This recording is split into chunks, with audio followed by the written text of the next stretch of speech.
Vidéo H1 Radioscopie, Henri Laborie.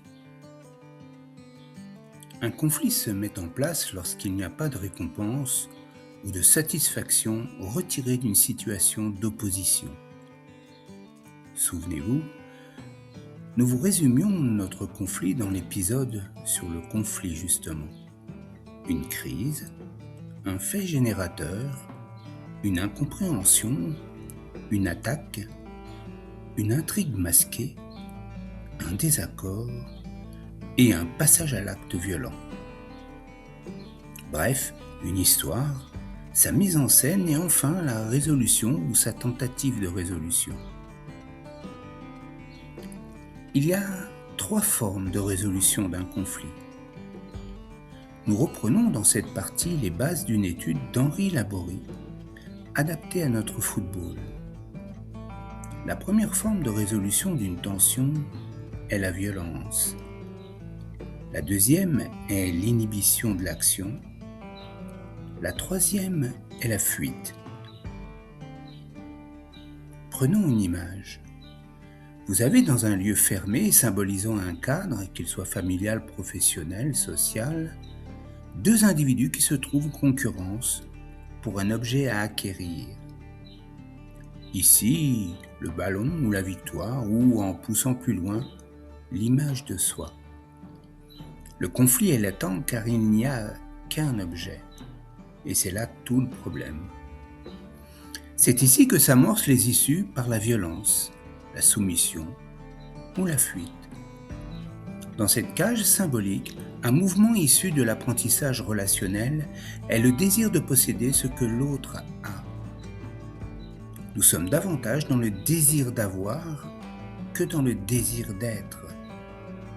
Ou, dit différemment, l'être passe prioritairement par l'avoir.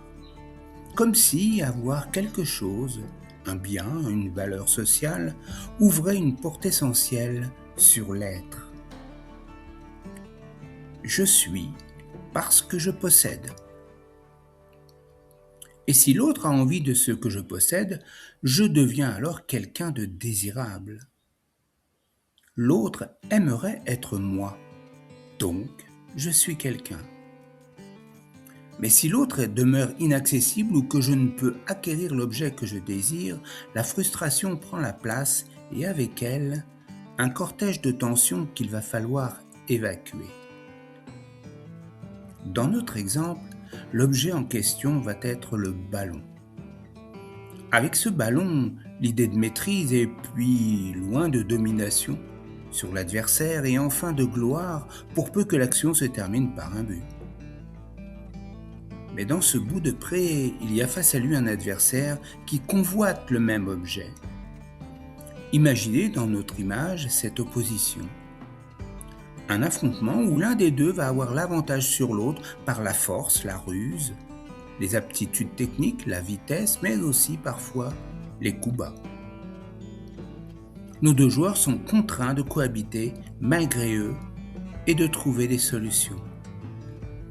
Intéressons-nous alors au sort de celui qui est en échec. Que va-t-il faire ou ressentir pour sortir de cette situation et résoudre le conflit ? La violence, tout d'abord, où nous aborderons dans cette série de modules 5 types de violence.